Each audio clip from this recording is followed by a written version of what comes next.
요셉밤 공부 두 번째 시간이죠? 네. 지난 시간에는 요셉이 어떤 환경 속에서 태어났는가, 좋은 환경 속에서 태어난 것이 아니고 쉽게 얘기하면 콩가루 집안에서 정말 하나님의 사랑받는 이 소중한 아들이 태어나는 얘기, 이런 얘기들을 우리 함께 나누었습니다. 어저께 우리 공부한 이후에 이제 오늘 이과 공부할 텐데 오늘 요셉이 꿈꾸는 얘기 공부할 거예요. 요셉이 꿈꾸는 공부에 들어가기 전에 어저께 공부했을 때에 새롭게 느낀 점, 또 새롭게 발견한 점, 또 공부하는 가운데에 내 삶 속에 적용했던 점, 이런 게 있으면 함께 얘기를 나누면 좋겠는데 성경을 공부하는 방법이 눈으로 공부하는 단계가 있어요. 성경에 뭐라고 기록되어 있는가 하는 것이죠. 새로운 발견이죠. 두 번째는 마음으로 공부하는 단계가 있어요. 내가 느끼는 거죠. 깨닫는 거죠. 그 다음에 세 번째는 몸으로 공부하는 단계가 있어요. 몸으로? 자기가 들었던 내용, 깨달았던 내용을 몸으로 살아가는 거죠. 자기 삶 속에 적용하는 거죠. 이것을 관찰, 해석, 적용 이렇게도 얘기하고 눈으로 공부하는 단계, 마음으로 공부하는 단계, 몸으로 공부하는 단계 이렇게도 얘기를 해요. 여러분들이 새로운 발견이나 깨달았던 점이나 자기 삶 속에 적용했던 그런 점이 있으면 어저께 공부한 내용 가지고 우리 반장부터. 사실 저도 이렇게 자라온 환경이 기본적인 가정 환경이 이렇게 남들처럼 이렇게 잘 이렇게 평범하게 그렇게 살아온 가정이 아니었거든요. 근데 저도 아버님 일찍 돌아가시고 그래가지고 저도 참 힘들게 살았는데 예전에는 막 그런 거 막 생각하면 막 나 왜 이럴까 막 좌절하고 그랬는데 그게 아니고 하나님 나를 예배하시는 가는 길이 있었구나. 그것을 많이 깨달았어요. 지난날 돌이켜보니까 지나온 모든 세월들 돌아보아도 그 것 하나 주의 손길 안 미친 것 전혀 없네. 바로 그런 삶이었다는 거예요. 그런 삶이었어요. 그다음에 우리 저는 목사님께서 십자가를 보면 우리 플러스에 더하기의 삶을 사신다고 얘기하신 거에 대해서 굉장히 마음적으로 은혜를 많이 받았고요. 제가 느끼기에 이 십자가를 지게 되면 곱하기의 인생을 살겠구나. 왜냐하면 플러스가 이 곱하기가 되니까. 저는 그런 생각을 했습니다. 감사합니다. 이건 멋있는 생각을. 감사합니다. 나누기도 좀 해봐라. 이거 나눠줄게요. 나누기 좀 해봐. 우리 혼자만 먹지 말고. 청년들이 십자가를 목에 달고 다녀요. 그래서 내가 십자가는 지는 거야 그랬더니 뛰어가면 뒤로도 가요 그러더라고요. 이렇게 넘기는 거야? 너무 재밌다. 십자가가 더하기가 아니라 곱하기의 삶. 미란이. 저는 저 어렸을 때 그 삶들이 요셉의 삶과 조금 비슷한, 조금 비슷하지 않았나 싶어요. 저희가 일남 삼녀 중에 제가 막내거든요. 근데 아들이 귀하다 보니까 할머님하고 같이 살았는데 할머님이 오빠만 완전히 이랬고요. 생선을 먹더라도 젓가락을 못 대겠어요. 오빠가 먼저 생선을 띄기 전에는 젓가락이 오면 탁 이거였어요. 드라마에 나오는 것처럼. 그래서 할머니에 대한 그 미움 감정이 너무 컸고요. 그러니까 어렸을 때부터 속으로 생각했던 게, 마음속으로 생각했던 게 나는 꼭 성공할 거야. 난 정말 오빠보다 더 성공할 거야. 하지만 그 할머니가 미웠지만요. 할머님을 그렇게 미워서 제가 삐뚤어 나가거나 이게 아니라 오히려 나는 성공해서 더 훌륭한 사람이 될 거야. 이런 생각을 했고요. 또 한 가지 생각났던 게 이게 어렸을 때 아프면은요. 어린 마음에 아프면은 저기 엄마한테 아프다고 하는데 엄마가 일 가셔서 집에 안 계셨어요. 그러면 저는요 교회를 달려갔어요. 지하 교회에 가서요. 나는 여기 아프고요. 여기도 아프고요. 여기 숨을 못 쉬겠고요. 그렇게 해서 기도했던 그 생각이요. 어렴풋이 그 어려웠던 환경을 제가 잘 극복했다라는 생각에 요셉의 삶이 그랬잖아요. 여호와 하나님이 미란이와 함께 하셨다. 아멘. 그래서 오늘의 미란이가 있는 거야. 아멘. 경림이는 뭘? 저는 그런 어려운 환경 속에서 하나님이 그 요셉을 선택했고 야곱을 선택해서 정말 사랑하시기로 작정하셨다는 그 말씀이 그래서 저도 선택을 받았고 그래서 이렇게 사랑받는 삶이 너무 행복하고 감사하다는 걸 느꼈어요. 경림이를 선택한 하나님은 네. 절대로 실패하지 않습니다. 네, 아멘. 절대로 실패하지 않습니다.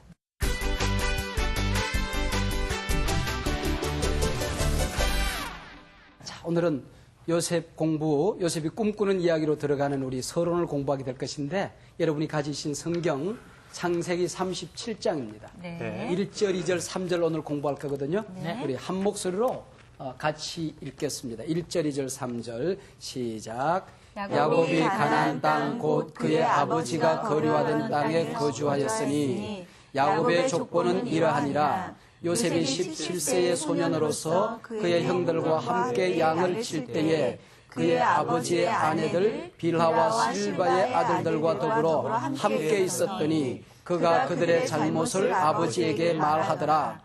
요셉은 노년에 얻은 아들이므로 이스라엘이 여러 아들들보다 그를 더 사랑하므로 그를 위하여 채색옷을 지었더니 오늘 공부를 여기까지 이제 공부를 하게 될 것이거든요.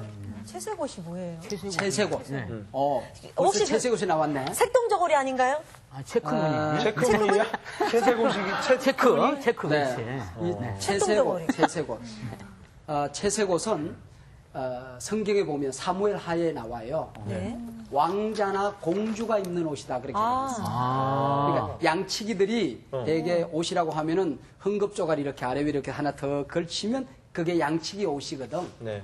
그런데 이제 아버지가 요셉을 사랑해서 어떻게 보면 요셉을 편애해서 아주 곱게 바느질한 옷. 그러면서도 단정하게 다듬어진 옷을 입었다는 거예요. 그 요셉이 입었던 채색 옷은 예수님이 입고 계시던 영광과 진리의 옷이었고 또 요셉이 우리의 그림자라고 한다면은 우리가 입고 있는 옷이 우리의 선행이나 우리의 도덕이나 우리의 공로나 우리 착한 행실 때문에 하나님의 자녀가 된 건 아니잖아요. 그렇죠. 하나님이 무조건적으로 편애하셔서 입혀주신 예수님의 십자가에 피가 묻은 알록달록한 채색 옷을 우리가 입었기 때문에 사단이 우리를 공격하지 못하는 거예요. 그리고 우리는 의의 옷을 입었어요. 의롭지 않은데 일방적으로 하나님께서 우리를 의롭다고 일컬어 주신 거야. justification, 칭의라고 그러잖아요. 이 의로운 옷을 우리에게 입혀주셨어요. 우리 행동이나 우리 마음은 상처, 투성이, 실수, 실패, 범죄로 가득 차 있는데 하나님의 눈으로 보니까 예수님의 보혈의 피로 내 옷을 다 씻었기 때문에 내가 흰옷, 의로운 세마포를 입고 내가 이 세상에 살아가는 거야. 우리가 입었던 옷이 채색 옷이라는 거예요. 두 가지 의미네요. 예, 여러 가지 뜻을 가지고 있는 것이죠. 그리고 우리는 의의 갑옷을 입었단 말이죠. 의의 갑옷. 이게 전부 다 우리가 하나님께서 우리에게 일방적으로 사랑해서 입혀주셨던 그런 채색 옷이에요. 이제 요셉의 꿈꾼 얘기를 공부하면서 좀 더 우리가 얼마나 하나님의 사랑을 받고 살아가는가 하는 얘기를 함께 나누도록 그렇게 하겠습니다. 네. 어떤 사람이 자기 자신을 개라고 생각했어요. 어허. 그래서 밥 먹는 것도 핥아서 먹고, 그 다음에 네 발로 이렇게 기어다니고, 말하는 것도 롤롤롤 이러고 다니고요. 그래서 정신병동에 입원했다가 의사 선생님을 만나서 상담을 하게 되었어요. 의사가 물었어요. 언제부터 자기 자신을 개라고 생각하기 시작했어요? 그랬더니, 예, 강아지 때부터요. 자기 자신을 개라고 생각하면 개처럼 행동하는 거야. 네. 자기 아이덴티티라는 거거든요. 자기 정체의식. 내가 누구냐는 이 정체의식은 내가 어떤 꿈을 가지고 있냐에 따라서 달라진다 그런 얘기죠. 네. 꿈이 천박한 사람은 천박한 삶을 살 수밖에 없어요. 세상의 욕심을 꿈으로 가지고 살아가는 사람은 세상의 욕심을 담고 살아갈 수밖에 없어요. 그렇게 살아가는 거야. 예. 죄도 짓고 뭐 그것을 위해 타협도 하고 권모술수 다른 사람 집 밟고 이렇게 살아가는 거야. 그러나 꿈이 고상한 사람은 아이덴티티가 정체의식이 고상하기 때문에 고상하게 살아가는 것입니다. 우리가 어떤 꿈을 가지냐는 것이 굉장히 중요하거든요. 세상을 두려워하면서 사는 사람이 있고 네. 세상이 두려워하는 사람이 있어요. 네. 세상을 두려워하는 사람은 세상적인 사람이야. 늘 세상하고 타협하고 세상에 끌려다니고 꿈을 이루지 못해요. 그러나 세상이 두려워하는 사람은 세상 때문에 끌려다니잖아요. 어떤 사람이 세상이 두려워하는 사람이냐 하면 누구도 갖지 못한 고상한 꿈을 가진 사람. 아무도 꺾을 수 없는 요셉의 채색옷에는 피를 묻힐 수 있지만은 그 꿈에 피를 묻힐 수 없는 사람. 요셉의 채색옷은 갈기갈기 찢겨졌지만은 그가 가진 꿈은 아무도 찢을 수 없는 사람. 요셉의 채색옷은 찢겨지고 요셉은 팔려갔지만은 그 꿈을 팔아먹지 않는 사람. 이런 사람을 세상이 두려워하는 거예요. 그리고 그 꿈을 이루기 위해서 당당히 대가를 지불하면서 살아가는 사람. 그리고 그 소유에 의해서 끌려다니는 사람 말고 돈 때문에 살아가는 사람이 아니라 소유를 초월해서 사는 사람이 있어요. 물질을 초월해서 사는 사람, 돈을 초월해서 사는 사람이 있어요. 이런 사람은 세상이 두려워하는 사람이에요. 그리고 그 꿈을 이루기 위해서 목숨을 조금도 아까워하지 않는 사람. 이런 사람은 세상을 두려워하는 사람이 아니라 누구라고요? 세상이 두려워하는 사람. 그런 사람이 세상을 정복하며 산다는 것이죠. 근데 오늘 우리가 살아가고 있는 이 시대를 보면 참 안타까운 것은 저도 목사인데 목사들이 우리 교인들에게 꿈을 다 우리가 나눠주지 못하는 것 같아요. 우리 정치가들이 우리 민족에게 꿈을 나눠주지 못하는 것 같아요. 정말 우리 민족이 건강하고 세계에 자랑스러운 민족이 될 것이라고 하는 꿈을 우리에게 주었으면 좋겠어요.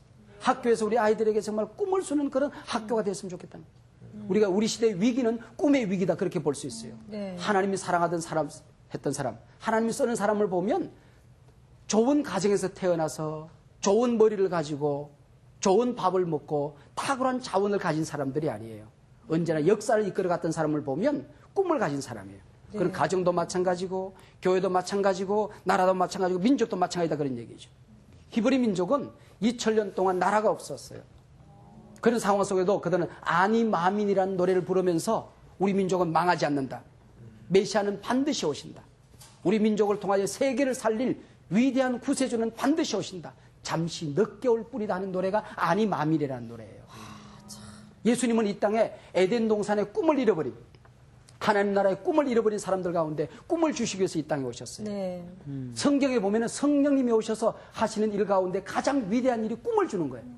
마지막 날에 내가 주의 영으로 성령이 오시면 자녀들은 예언할 것이요 청년들은 환상을 보고 아비들은 꿈을 꾸리라 주의 영이 임하면 성령이여 우리에게 임하소서. 성령이 오시면 우리에게 꿈을 준다고 그랬어요. 교회는 꿈을 줘야 돼요. 목사의 설교는 꿈을 나누어주는 것이에요. 교인들이 교회가 예배드리고 나면은 잘 되는 꿈, 잘 사는 꿈, 멋있게 사는 꿈, 다른 사람들을 유익하게 하는 꿈, 그 꿈을 사가지고 와야 된다 그런 얘기죠. 게으르는 작게는 그런 얘기였어요. 우리가 살아가는 이 세상은 바다, 우리 한 인생은 배. 그 배를 멋있게 파도를 헤치고 항해할 수 있는 돛은 바로 꿈이다 그런 얘기를 했어요. 꿈이 없으면 그 파도에 쓸려 떠내려가는 인생을 살지만은 꿈이 있으면 돛이 있기 때문에 파도를 역류해서 살아갈 수도 있고 목표를 향하여 달려갈 수 있다는 것입니다. 멋있네요. 파도치는 이 세상 속에 배라는 한 척의 이 초라한 배가 어떻게 인생의 목표, 하나님께서 내게 주신 삶의 비전과 목적을 향하여 나갈 수 있느냐? 바로 돛이라는 꿈이기 때문에 가능하다는 것이죠. 미국의 흑인 인권 운동가 마틴 루터 킹 목사님이 계시잖아요. 이 목사님이 어릴 때에 흑인이야 그분은 그지? 그렇죠. 백인하고 함께 놀다가 흑인이라는 이유 때문에 거절을 당했어요. 왕따를 당했어요. 그때 기도했습니다. 하나님의 똑같은 자녀들인데 우리가 함께 저 친구들과 함께 놀 수 있는 그때가 없을까요? 그날이 오지 않을까요? 그 몽고메리시에서 덱스터 교회의 목사님이 됐어요. 그는 사람들이 흑인으로서 푸대접을 받고 차별 대우를 받다고 사람들이 몰려와서 우리도 사람이라고 외칠 때에 그 군중들 앞에 서서 I have a dream 이라는 설교를 했어요. I have a dream. 나는 꿈을 꿉니다. 언젠가는 백인의 소년과 흑인의 소녀가 손에 손을 붙들고 이 아름다운 미국 땅을 거닐 그날을 꿈꿉니다. 우리가 꿈꾸는 이 꿈은 미국이 위대한 나라가 되기 위해서 반드시 이루어지게 될 것입니다. I have a dream. 나는 그날을 꿈꿉니다. 지금 우리는 먹구름 가운데 그 희망이 보이지 않지만은 먹구름 저 건너편에는 태양이 우리를 기다리고 있습니다. 사랑하는 여러분, 여기 먹구름 앞에서 태양이 보이지 않는다고 절망하거나 좌절하거나 낭망하지 마십시다. 오늘 우리 현실이라는 먹구름을 뚫고 저 창공을 향하여 위대한 미국의 자유 미국을 향하여 달려나가십시다. 우리는 그 꿈을 잃어버리지 마십시다. I have a dream 이라는 꿈을 꿨어요. 얼마나 위대한 설교예요. 그랬더니 거기 모였던 100만 관중이 목 놓아서 울었어. 목 놓았어. 엉엉 울었어. 그리고 이 꿈은 이루어지게 된 것이거든요. 그래서 미국의 국경일 가운데에 한 개인의 생일이 국경일이 된 것은 조지 워싱턴과 마틴 루터 킹밖에 없는 거예요. 이런 꿈. 우리가 새로운 꿈을 꾸고 또 더 나은 꿈을 꾸고 더 멋진 꿈을 꾸고 이게 인생이 되면 그렇죠. 나이가 들고도 늙지를 않아요. 그래요, 맞아요. 꿈이 없는 젊은이들은 그건 늙은이에요, 늙은이. 네. 젊은이가 아니에요. 그치. 미국의 로버트 슐러 목사님에게 한 성도가 그분은 꿈을 너무너무 많이 꾸시니까 목사님이 그 아름다운 꿈이 그 빛나는 꿈들이 그 많은 꿈들이 다 이루어지기를 원합니다. 그랬더니 아니요. 나는 내 꿈이 다 이루어지지 않기를 원합니다. 나는 이 꿈을 다 이루어지고 나면 늙으니까. 또 더 많은 꿈을 꿀 것이기 때문에 더 나은 꿈을 꿀 것이기 때문에 더 좋은 꿈을 꿀 것이기 때문에 그렇게 해서 꿈을 꾸었던 사람들 이런 사람들이 세계를 이끌어가게 되는 겁니다. 꿈을 꾸는 사람은요. 자세부터가 틀려요. 그렇죠. 예. 네. 눈동자도 다 그러니까 눈동자도 틀려요. 눈빛도 네. 틀리잖아요. 꿈을 꾸는 사람은 눈빛 딱 빛이 나고요. 자세도 딱 이렇게 하는데 이게 꿈을 꾸지 않는 사람은 어깨도 쭉 처지고 눈빛도 이거잖아요. 그러니까 내가 아는 사람 차렷 자세야. 온전히 네. 달려가는 자세가. 내가 아는 사람 꿈을 꾸는 사람은 늘 눈 감고 자던데. 그 꿈하고 다르다고 지금 말씀하시잖아. 그게 아닌가? 내가 아는 사람은 꿈꾸는 사람은 좀 살이 쪘어요. 살이 찐 사람들이 아무래도 꿈을 많이 꾸고 잠을 많이 자서 그러나? 아니라니까요. 자, 예. 얘들 우리 반 애들 맞아요. 목사님 설교가 이제 끝나갈 무렵이면 저희가 꿈을 꿔서 네. 아마 그렇게 저희들의 될 것 눈빛과 같아? 저희들의 네. 자세와 네. 모든 것이 달라지고 네. 아멘. 저희들이 생각하는 모든 것들이 아마 다를 거라 믿습니다. 창세기 37장. 37장 우리 공부하잖아요. 그죠? 네. 근데 어저께도 얘기했지만은 요셉이 자라는 환경은 좋은 환경이 아니야. 아니죠. 네. 근데 요셉은 최악의 환경에서 최선의 삶을 살았던 사람. 최악의 환경에서 가장 높은 꿈을 꾸었던 사람. 최선의 축복의 삶을 살았던 사람이 바로 이 요셉이에요. 아름다운 성품으로, 빛나는 성품으로 좋은 꿈을 꾸고 살았던. 그래서 요셉의 생애는 멋진 생입니다. 한번 생각해 보세요. 어머니는 자기 동생을 낳다가 일찍 죽었어. 어머니가 셋이야 집안에. 다 의붓 어머니야. 배다른 형제 열이 그 한 집에서 살고 있어요. 얼마든지 상처받을 수 있잖아요. 언제든지 화를 가지고 살 수 있고 언제나 눈치 보면서 경쟁 심리를 가지고 살 수 있잖아요. 그러나 요셉은 맑았어요. 밝았어요. 깨끗했어요. 숭고했어요. 정직했어요. 그런데 요셉의 이야기를 기록하는 성경이 참 재밌는 이야기를 했어요. 여러분 가진 2절에 보면 야곱의 족보는 이러하니라 그래놓고 12아들의 이야기를 하는 것이 아니라 요셉의 이야기를 하고 있어요. 그리고 만약에 요셉의 이야기를 하려고 하면은 요셉의 생애는 이러하니라 그래야 되잖아요. 네. 그런데 야곱의 족보는 이러하니라 그래놓고 요셉의 이야기를 하고 있는 것입니다. 여기에 성경 저자의 깊은 통찰력이 있고 이 창세기 37장 2절의 말씀은 이게 어디로 이어졌냐면은 창세기를 쭉 흘러서 출애굽기로 갔다가 출애굽에서 돌아와서 이스라엘 나라가 멋있게 세워지는 그 이야기로 이어지는 겁니다. 왜 그러면은 야곱의 이야기라고 얘기해놓고 요셉의 이야기를 하느냐? 지금 요셉의 이 이야기는 꿈꾸는 이 이야기는 요셉 혼자 개인의 이야기가 아니라는 겁니다. 아브라함과 이삭과 야곱에게 주셨던 그 축복의 말씀, 약속의 말씀이 어떻게 구체적으로 요셉이라는 한 인간을 통하여 이루어지고 이스라엘의 나라가 만들어지는가 그 얘기입니다. 요셉의 이야기는 출애굽을 위한 준비인데 출애굽을 하려면 먼저 뭘 해야 돼요? 입애굽을 해야 되잖아. 주일학교 선생님이 교회학교 선생님이 아이에게 물었어요. 얘야 우리가 용서받기 위해서 어떻게 해야 된다고 생각하니? 그랬더니 한 아이가 저요. 그래 철수 얘기해봐. 그랬더니 죄를 용서받으려면 먼저 죄를 지어야 돼요. 그랬어요. 그 마찬가지로 출애굽을 하려고 하면 뭐가 먼저 있어야 돼요? 입애굽이지. 입애굽. 애굽에 들어가야죠. 이게 건국의 이야기가 지금 시작되는 겁니다. 이게 이스라엘판 주몽과 이스라엘판 왕건의 이야기예요.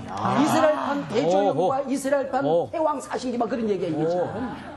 그러니까 지금 야곱의 이야기로 해놓고 요셉의 이야기를 통하여 입애굽. 한번 생각해 보세요.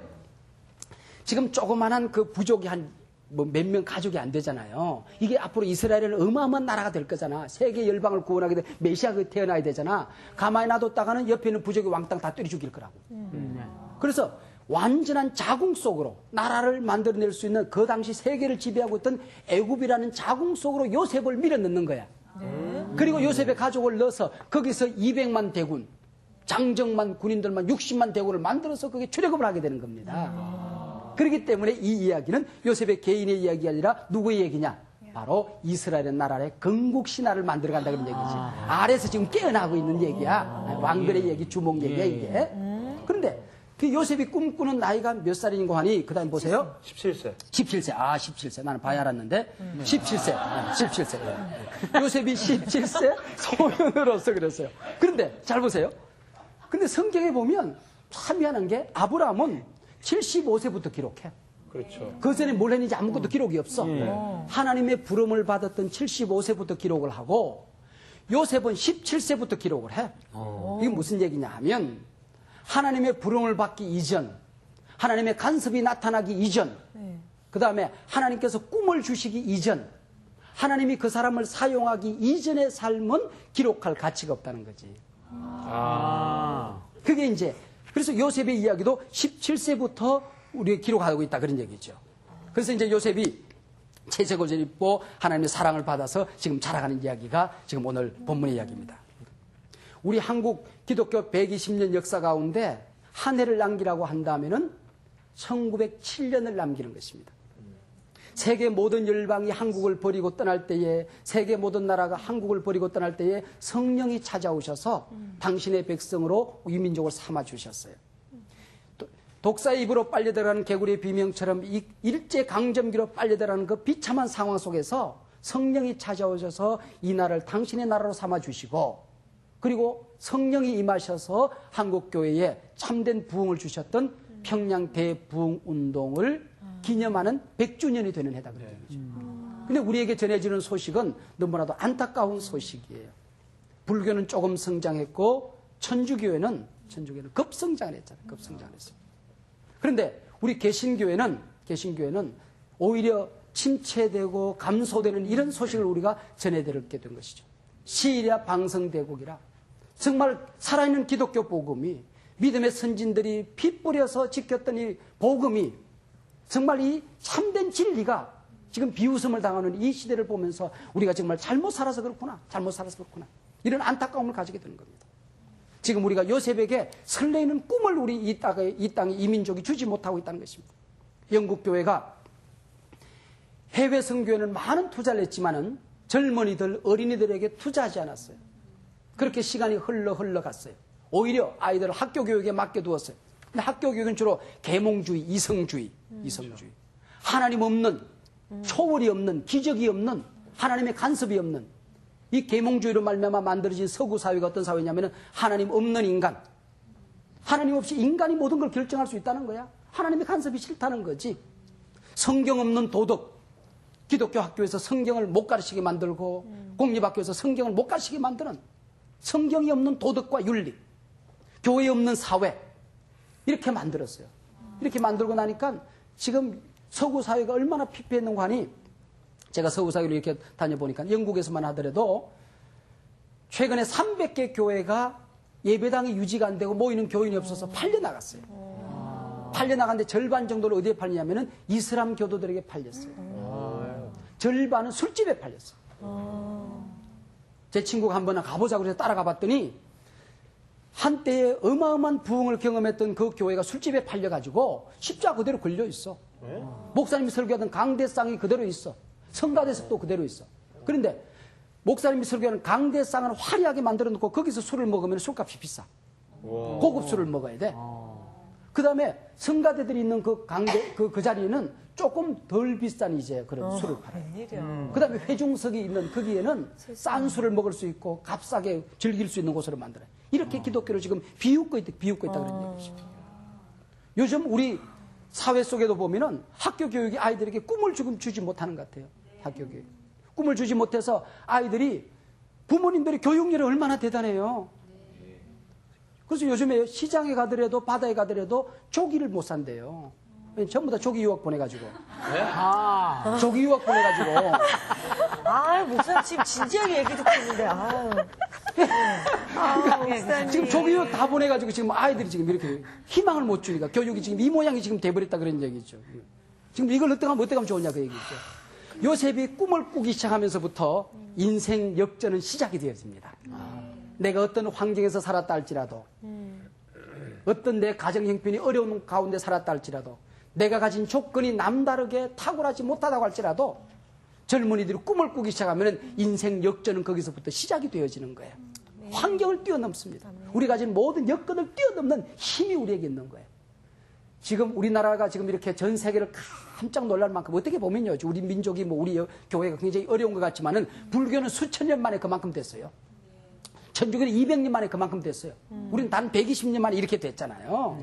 그러니까 이것은 어마어마한 일이거든요. 전 세계에서 한국교회가 이렇게 부흥되고 세계에 영향을 미치는 선교사를 두 번째로 많이 보내는 이 어마어마한 부흥을 주신 것은 하나님이시지만은 우리가 절망하거나 좌절하거나 낭망할 필요가 없어요. 하나님께서 우리 민족을, 우리 한국교회를 얼마나 사랑하는가 우리 그 희망을 가져야 돼요. 우리는요, 땅은 작아요. 인구도 많지 않아요. 석유도 안 나와요. 금덩어리도 안 나와요. 그렇지만 우리는 예수 안에서 위대한 민족이에요. 아멘. 우리 민족은 예수 안에서 위대한 민족이다. 아멘. 우리는 할 수 있다. 할 수 있다. 우리에게 능력 주시는 자 하나님 안에서 모든 것을 할 수 있다. 할 수 있거든이 무슨 말이냐. 믿는 자에게 능치 못함이 없느니라. 우리 민족이 꿈을 꾸면, 우리 한국교회가 꿈을 꾸면 다시 벌떡 일어나서 세계선교의 지축을 흔들게 될 거예요. 아멘. 지금부터 140, 50년 전에, 오래 전에, 그보다 훨씬 전이군요. 그가 이제 부름을 받을 때니까 영국에서 한 아이가 웨일즈 지방, 웨일즈 지방. 한국의 대부흥을 전달해 준 지역이 웨일즈 지방이거든요. 그 웨일즈 지방에 토마스라는 한 어린아이가 꿈을 꾸기 시작했어요. 선교사들에게는 꿈을 꾸었어요. 선교사들은. 그런데 그가 청년이 되어서 신학을 하고 상해로 왔다가 사랑하는 아내를 잃어버려요. 아내가 죽어요. 거기서 낭망하고 있다가 조선에서 온 한 선비를 만나서 조선이 얼마나 어려운 지경에 처해 있는가를 듣고 조선 땅으로 저너럴 샤마노를 타고 대동강변으로 들어와요. 상선을 타고 들어와요. 그때 마침 대원군이 쇄국 정책을 펼쳐서 서양 사람들을 받아들이지 않을 때예요. 그래서 내렸지만은 육지로 들어가지를 못하고 거기서 밀려왔다가 또 쫓겨갔다가 또 차가웠다 쫓겨가고 그래서 그때마다 성경책을 뿌리고 나누어 주었어요. 성경책을 뿌리고 나누어. 그때 성경책을 받아들인 아이들이 누구냐면은 김성집, 최치량, 서경조 이런 소년들이 성경책 한문 성경을 받아들였어요. 집에 가서 이 아이들이 성경을 읽고 그 다음에 예수를 믿고 100년 전 1907년 장대전교회 대부흥의 주역들이 되는 거야. 이 아이들이. 초대교회 위대한 지도자들이 되는 거야. 지금 우리가 해야 되는 것은 by dream. 우리가 IMF 때에 by Korea 그랬죠. 한국을 사자고 그랬잖아요. 지금은 정말 by dream. 꿈을 사야 됩니다. 좋은 꿈을 꾸기만 하면 우리 아이들에게 꿈을 나눠주기만 하면 꿈을 심기만 하면 이 민족은 살아날 수 있습니다. 아멘. 우리가 지금은 꿈을 꾸어야 할 때고 꿈을 사야 할 때고 아이들에게 꿈을 나누셔야 돼요. 그런 점에서 우리가 요셉의 공부는 한국 교회 안에서 굉장히 중요한 거예요. 그렇죠? 네. 어때요? 가슴이 설레이죠? 예. 아, 근데 아까 목사님 그 설교 중에 그 채색옷 좀 질문이 있는데요. 그 채색옷이 곧 의의 옷이라고 얘기를 해주셨잖아요. 근데 보통 그 성경에서 보면 그 형들에 의해서 그 채색옷이 이렇게 갈기갈기 찢겨지는데 그게 어떤 의미가 있을 것 같은데요. 형들에 의해서 찢겨지는 거. 어떻게 해석을 하면 좋을까요? 우리가 성경을 해석하는 방법이 있어요. 성경을 해석하는데 아까도 제가 눈으로, 마음으로, 몸으로 그렇게 얘기를 했죠. 성경 속에서 성경에 뭐가 기록되어 있지, 그것이 오늘 나한테 어떤 의미를 주지, 어떤 느낌을 가지지, 그렇게 해서 이제 받아들이는 거예요. 그래서 그 말씀을 내 양식으로 받아들이는 거거든요. 그렇게 받아들이면 되는데, 그래서 아까 내가 설명할 때 채색옷을 통하여 피 묻은 예수님의 옷을 보자. 이렇게 하면 그걸로 끝나야 돼요. 근데 거기다가 또 다른 의미를 부여해서 그다음에 피가 몇 방울 묻었냐, 뭐 오른쪽에 묻었냐, 왼쪽에 묻었냐, 뭐 채색옷 지금 찢겨졌는데 12동강이 났으면 12 형제들이 어떻게 하는 거냐, 뭐 그다음에 또 뭐 이런 얘기들 하는 거잖아요. 그걸 뭐라고 하면 알레고리칼 인터프리테이션, 은유적인 해석, 은유적 해석이라는 거예요. 그러면 이제 보세요. 나무에서 새가 짹짹짹짹짹 그랬어요. 이것을 마음이 슬픈 사람은 운다고 그럴 거야. 그렇죠. 그다음에 기쁜 사람은 노래한다고 그럴 거야. 노래한다고 그럴 거야. 어떤 자기 애인을 잃어버린 사람은 애인을 찾아서 외로워서 저런다고 그럴 거야. 예. 이게 알레고리칼 인터프리테이션. 네. 은유적인 해석이야. 그래서 성경에 나오는 그것이 어떤 의미가 있는가 하는 것을 성경의 다른 진리에 비추어서 거기다 해석을 하면 괜찮아. 근데 거기다가 한 걸음 더 나가서 자꾸 이렇게 뭐 세속에서 찢겨진 게 또 무슨 의미가 있고 팔린 것은 무슨 의미가 있고 이렇게 이제 자꾸 나가다 보면 이제 한 걸음 더 나가면 그게 이제 이단이 되는 거야. 이단이라는 게 뭐냐면은 머리는 같아. 근데 꼬리가 달라. 꼬리 단자를 쓰는 거야. 꼬리가 다르다 그런 얘기야. 그래서 이단에 가서 보면은 똑같이 예배드리고 찬송하고 심지어는 우리보다도 더 막 성경 잘 가르치는 것 같아. 네. 가다 보면 꼬리가 달라서 꼬리로 탁 낚아쳐서 지옥으로 끌고 가는 게 이단인 거야. 그러니까 우리가 성경을 해석할 때에 성경을 아주 재미있게 공부하는 것도 중요하고 그렇지만은 바른 해석을 하는 것. 네. 그리고 그 해석을 했을 때 그냥 해석으로 끝나면 안 돼요. 해석으로 끝나지 않고 반드시 우리 삶 속에 우리 삶 속에 어떻게 실천할 것인가. 이 성경이 내게 주는 양식이 뭔가 그것을 내 삶 속에 적용하는 거야.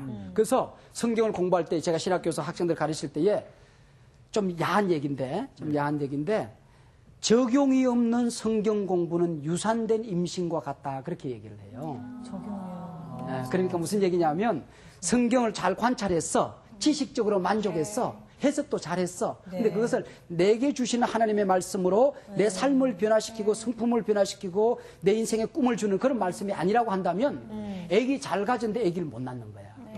의미가 없다는 거지. 고생만 했다는 얘기지. 그래서 그만큼 우리 삶 속에 아주 좋은 질문했어요. 그렇게 질문하면 안 된다는 걸 가르쳐 주는 거예요. 연체 여기 그렇게 써 있길래. 근데 선생님 강의를 이렇게 듣다 보니까 이 다음 세대들에게 우리가 꿈을 물려주고 그러면서 교회 교육 같은 것도 다른 교육하고 많이 달라야 될 것 같아요. 요즘 사실 아이들이 선생님의 홍수 가운데 살거든요.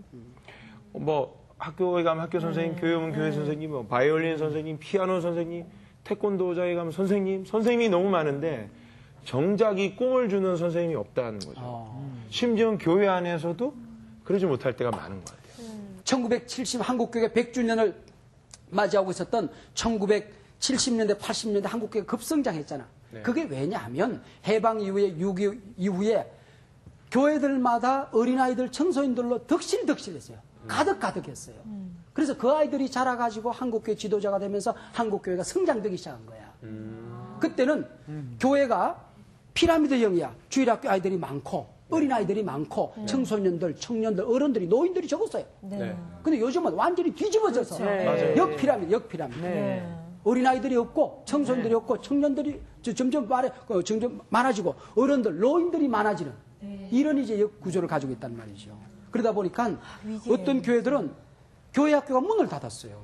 주일날 모이는 어린아이들 예배가. 또 10분의 1도 안 돼. 어른들 모이는 숫자에. 맞아요. 옛날에는 더 많았잖아요. 맞아요. 그리고 전국을 보면 그리고 호남이나 이런 서해안 지대, 서울, 인천, 뭐 제가 사는 일산 이런 데는 보면은 25%에서 35%까지 37%까지 기독교인들이에요. 아이들은 거의 다가 5% 미만입니다. 5% 미만. 더더구나 이쪽에 동해안, 백두대간 이렇게 강원도부터 시작해서 경상남북도 이게 전부 다 경상남도의 통이니까 이쪽을 보면은 전부 다 아주 5% 미만으로 다 주일학교 아이들, 교회학교 아이들이 모이고 있단 말이죠. 이게 지금 얼마나 지금 심각한지 몰라요.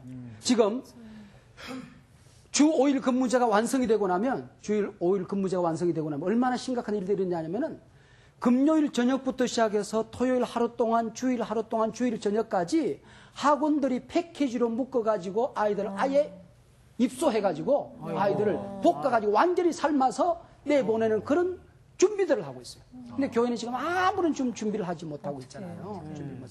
지금은 다음 세대를 위해서 투자해야 될 때예요. 꿈을 투자해야 될 때입니다. 꽃이 필요할 때에 꽃씨를 심는 것은 너무 늦다.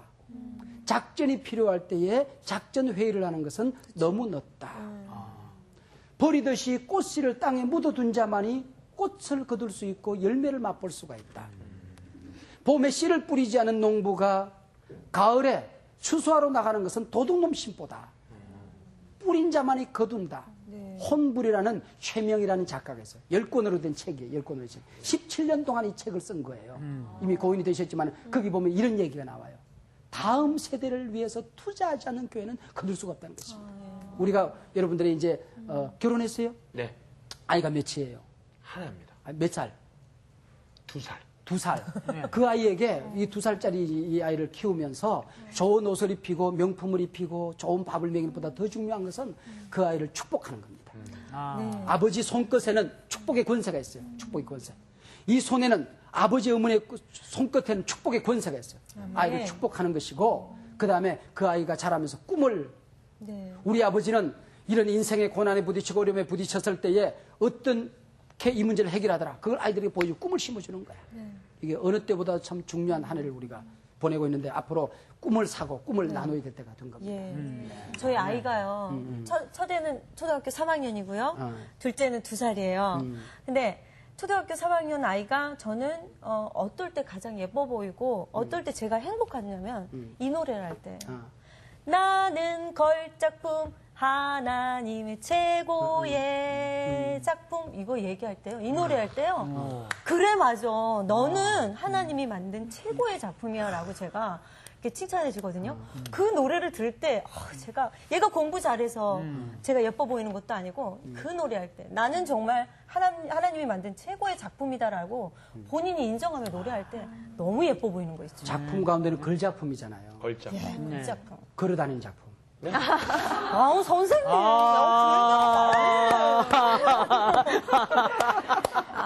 너무 근데 그게 뭐냐면 에베소서에 나오는 얘기인데 에베소서에 하나님의 선물이라는 얘기인데 그게 바로 작품이라 하나님의 작품이라는 얘기거든요. 하나님의 작품. 이 작품이란 말이 그게 우리 글 가운데 가장 아름다운 언어가 시어잖아, 시어.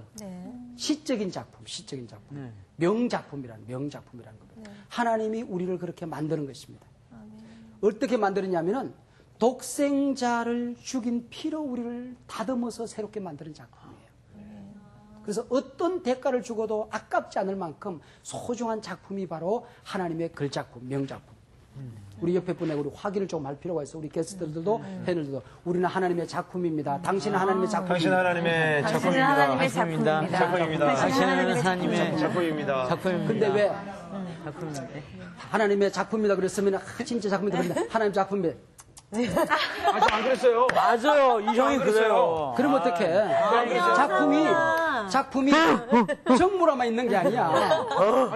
이게 추상화도 있고 다 그런 거야. 다 하나님의 작품이야. 여기를 할 때 왜 쩌쩌쩌 그래? 쩌쩌쩌 안 했지? 봐, 이거. 안 그랬어요. 우리는 하나님의 작품이에요. 아이들의 작품 뭘로 만드냐? 꿈으로 만들어가는 거예요. 꿈으로 만들어가는 것입니다.